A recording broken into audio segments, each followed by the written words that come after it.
Hello and a very warm welcome to you. My name is Greg Smith. I'm Head of Marketing at Seafish.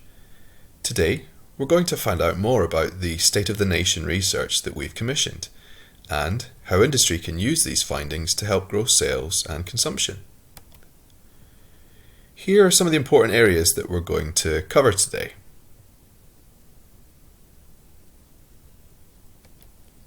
First of all, let's put some context around this piece of research. So, why State of the Nation?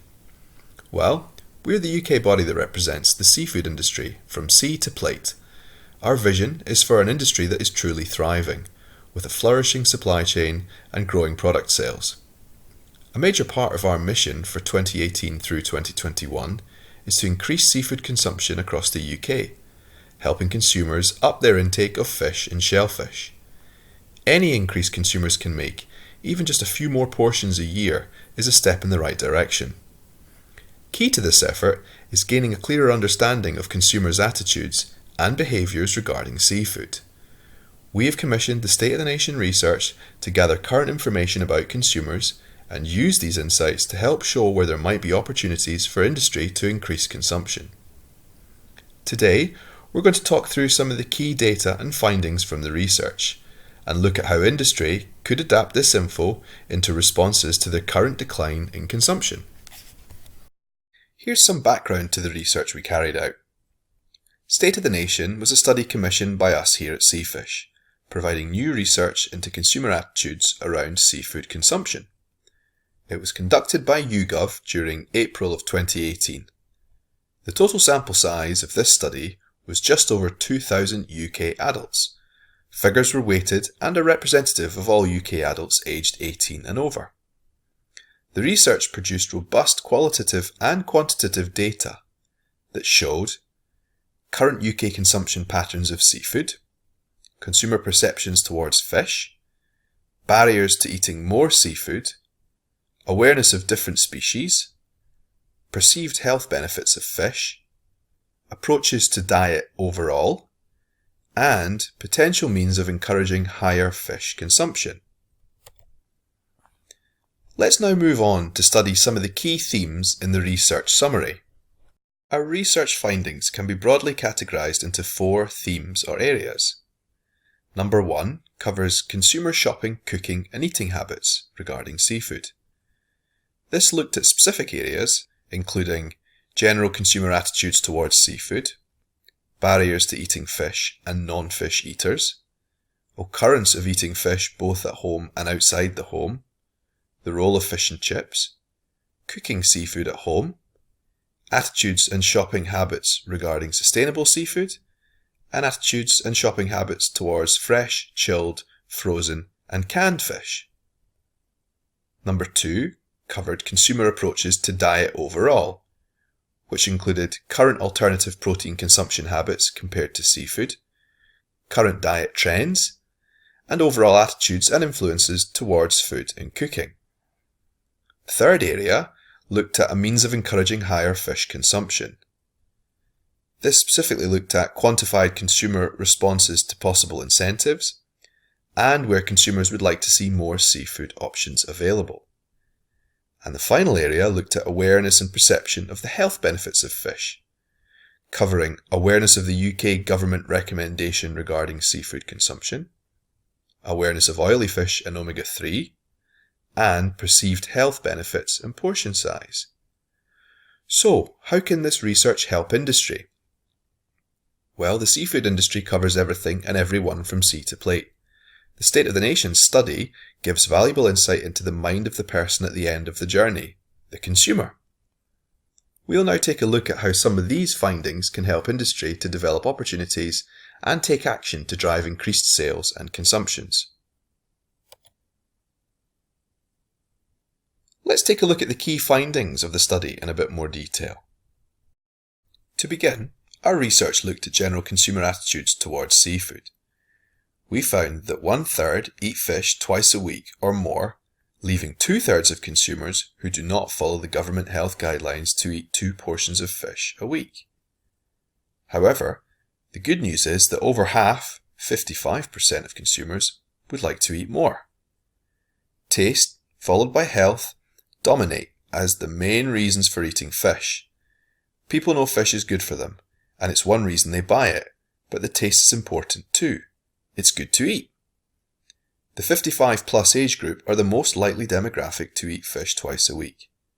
When it comes to cooking, oven baking continues to be the most popular way to cook seafood.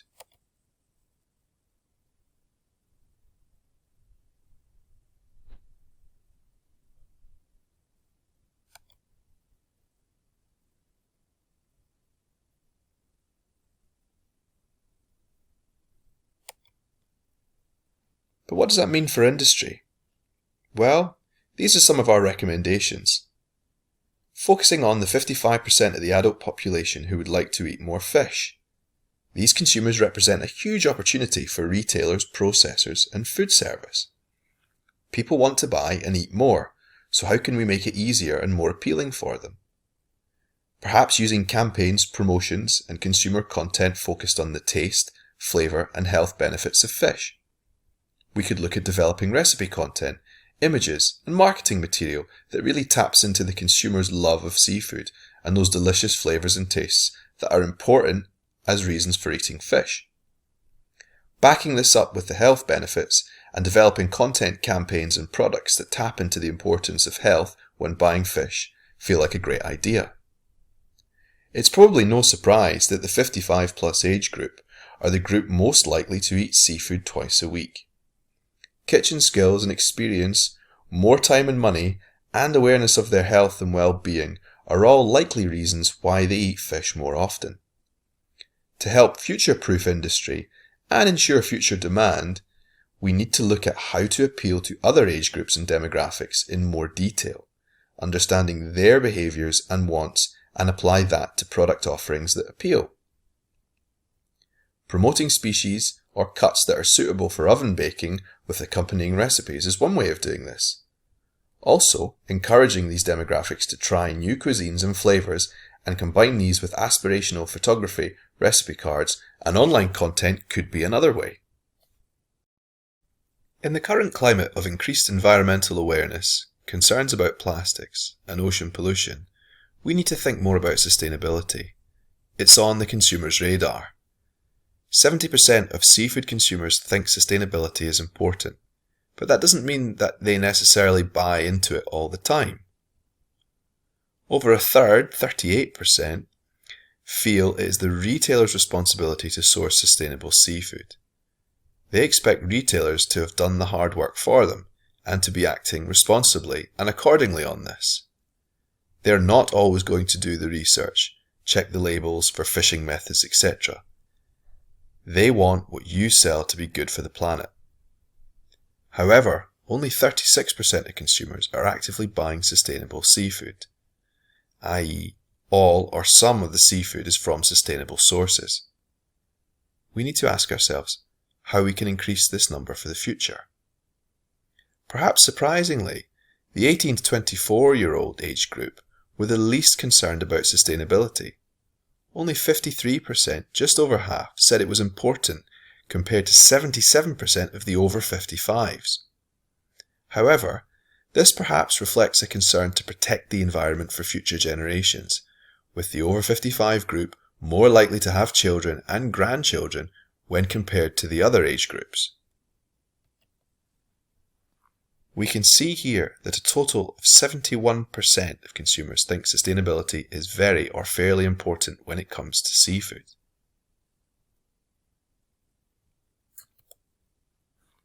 On this slide, we can see that we explored the issue of sustainability a little further by asking which of the following statements from a list they agreed with which related to the retail environment and context when they were actually buying fish. The purpose of this was to unearth how consumers actually behave at the point of sale.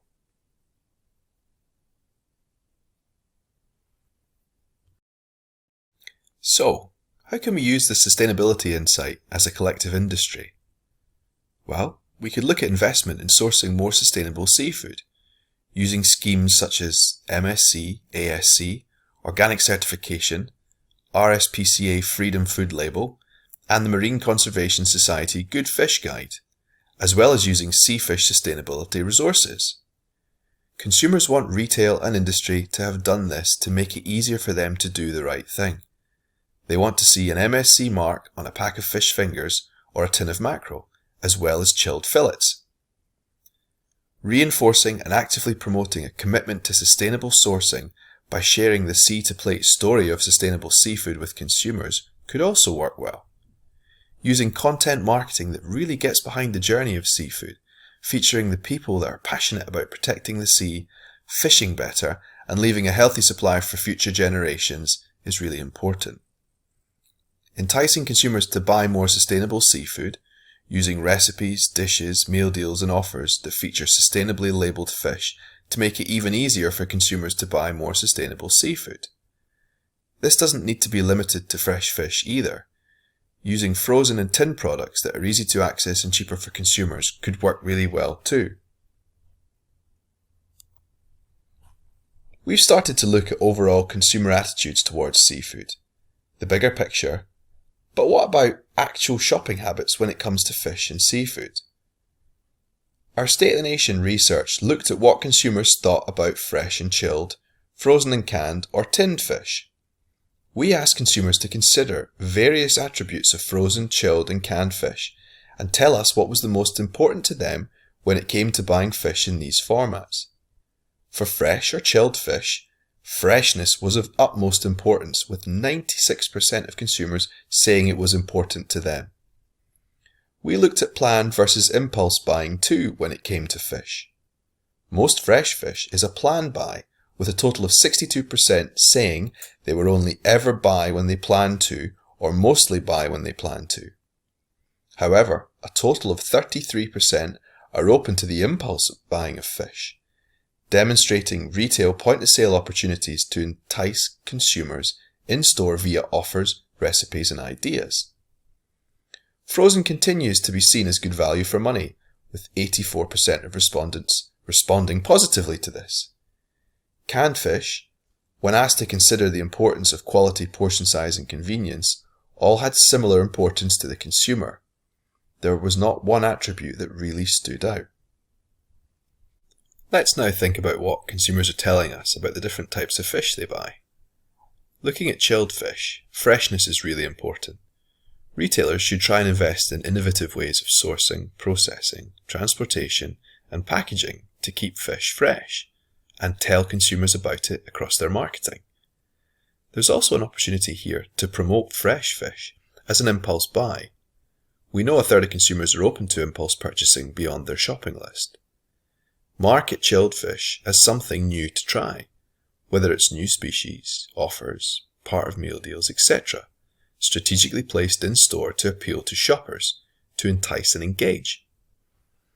Continue to promote the value and benefits of frozen and tinned too, including producing recipes and campaigns using both that focus on their qualities and attributes, like convenience, value, etc. We've looked at some of the specifics around consumer attitudes to seafood, but what about the overall attitudes towards food and cooking that consumers hold? Who or what influences what they cook? Well, when it comes to what, the biggest influence for consumers is exposure to new cuisines when eating out, for 29% of them, reflecting the range of foods and restaurants on offer across the UK. This is closely followed by food they've had on holiday for 26% of them, as part of a busy modern lifestyle. However, 47% said that nothing in particular influenced them specifically. When it comes to who influences what they cook, spouse or partner is the biggest influence by far, 42%, with social media only making up 11%. Let's look at that data and those categories in a little more detail.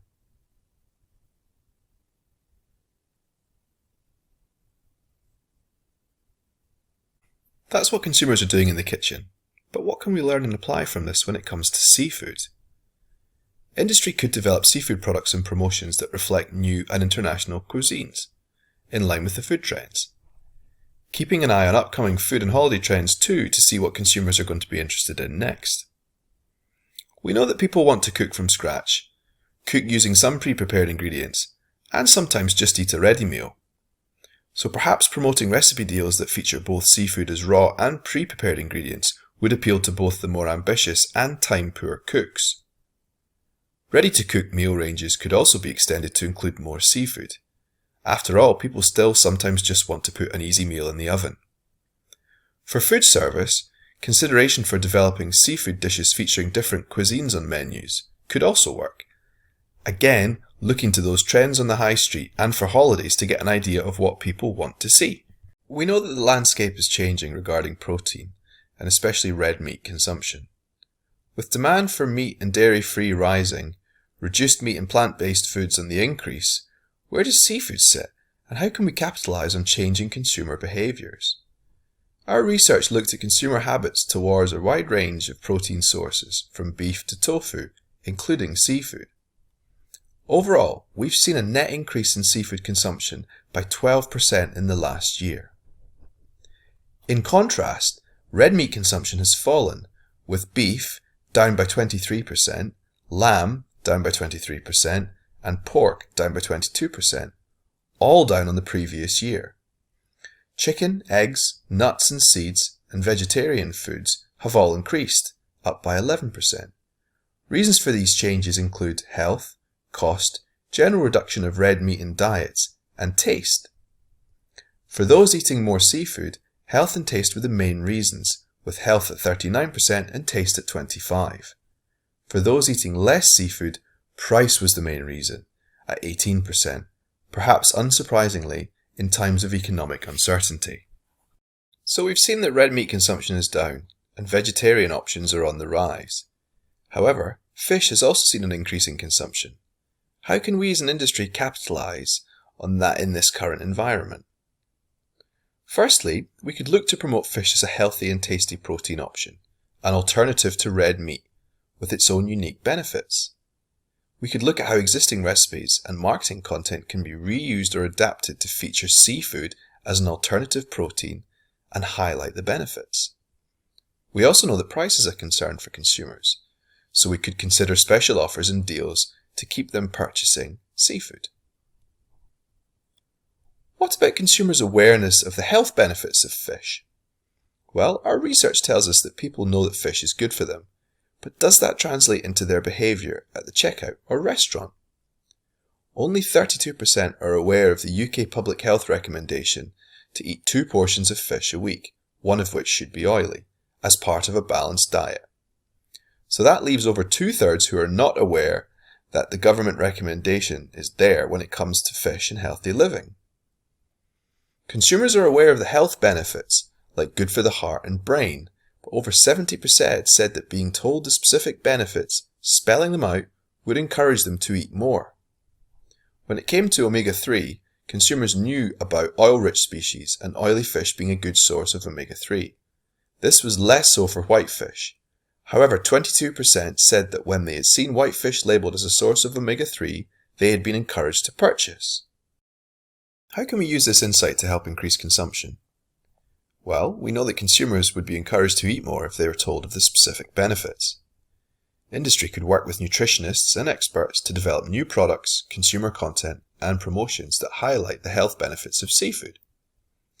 Using omega-3 as a starting point too could help, as we've seen the impact the messaging can have for white fish. Promoting more seafood as a source of omega-3, including other nutrients, with special offers and easy recipes could be a good place to start. We also shouldn't forget about the 2-a-week message. It's by no means a given that consumers know about it or are shopping with that in mind. We only need to look at the 5-a-day marketing for fruit and veg to show how we can fulfill families' needs and support them in eating a balanced diet. This insight from the research can be a real enabler to help industry increase sales based on consumer feedback. In the research, we hear directly from consumers around what would encourage them to buy more. Money off offers are the greatest incentive for consumers at 49%, but also marketing fish as an easy-to-prepare dish would encourage them to buy. Consumers want seafood that's quick to cook and easy on their pocket. More meal ideas and meal deal promotions are also popular, echoing the popularity of money off offers and easy-to-cook fish. Over 1/3 of consumers want to see seafood-specific meal deals in supermarkets. They would also like to see more seafood sandwich options and seafood lunch options in takeaways and cafes. This would encourage them to eat more and buy more seafood when out and about. We know a little more about what consumers want to see and what would encourage them to buy more, but how can industry put this into practice? Promoting seafood with money-off offers across fresh, frozen and ambient could be a good way to start. Consumers are telling us that they would help them buy more and that they're looking for these offers. Developing seafood-centric meal deals so consumers can pick up all elements in one place, providing ease and value, would also help. Running campaigns, promotions and marketing content that focuses on seafood that is easy to prepare and cook and fits in with busy consumer lifestyles is a good way too. We know that consumers want dishes that are easy to prepare and that deliver on taste and health as well.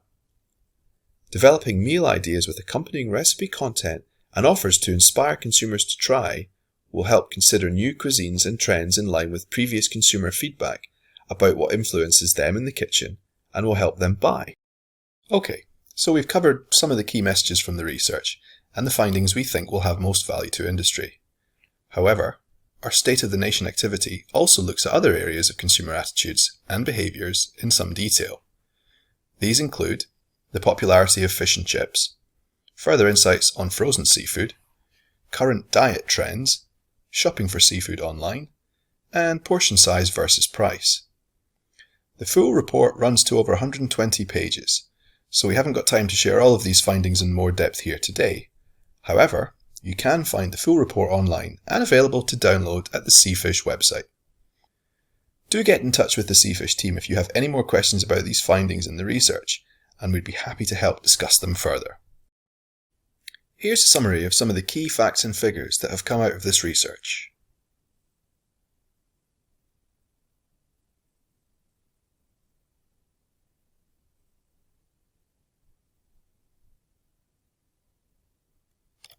Here are some key takeaways based on the research that industry could consider for implementation to help increase sales and consumption. There could be a focus around the fact that 55% of consumers want to eat more fish and look to gain further understanding of how seafood could work. Visiting seafood as an alternative protein source is another interesting one, against the landscape of falling red meat sales and increase in processed meat-free products. Considering what's good for the consumer, perhaps building on the success of omega-3 to tap into seafood's health properties. Looking at what's good for the planet. Perhaps telling the story of sustainable seafood to reassure consumers that what they're eating is good and from good sources. Promoting seafood with money-off offers and campaigns is another key element. And finally, looking to develop meal deals and recipe deals that focus on seafood, making it easier to try something new and for consumers to pick up everything all in one place.